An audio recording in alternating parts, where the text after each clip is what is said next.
বাংলাদেশ সৃষ্টির পর থেকে উত্তরবঙ্গ গরিব নয়, গরিব করে রাখা হয়েছে। সেই বঞ্চনার সাক্ষী হতে এসেছে।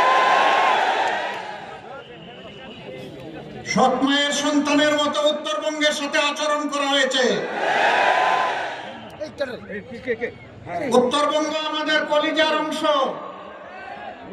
এই উত্তরবঙ্গ বাংলাদেশকে খাদ্য এবং পুষ্টি সরবরাহ করে, আর সেই উত্তরবঙ্গকে পিছিয়ে রাখা হয়েছে ইচ্ছা করে।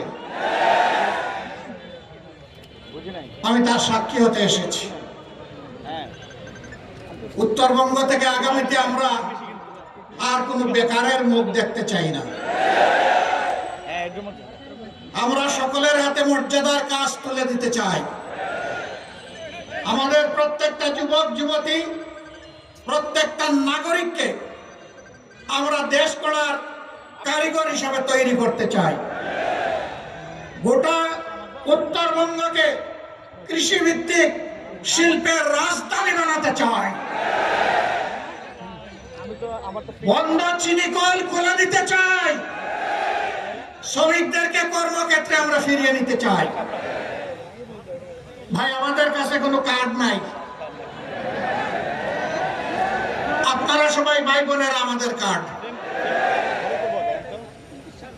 আপনাদের বুকে আমরা একটা ভালোবাসার কার্ড চাই। আপনাদের সমর্থন, দোয়া, ভালোবাসা দিয়ে আগামীতে বেকার এবং দায় দয়া মুক্ত একটা বাংলাদেশ আমরা করতে চাই। কারণ দয়ার পাত্র হয়ে বাংলাদেশের কোন এলাকার মানুষ বসবাস করবে তা আমরা দেখতে চাই না।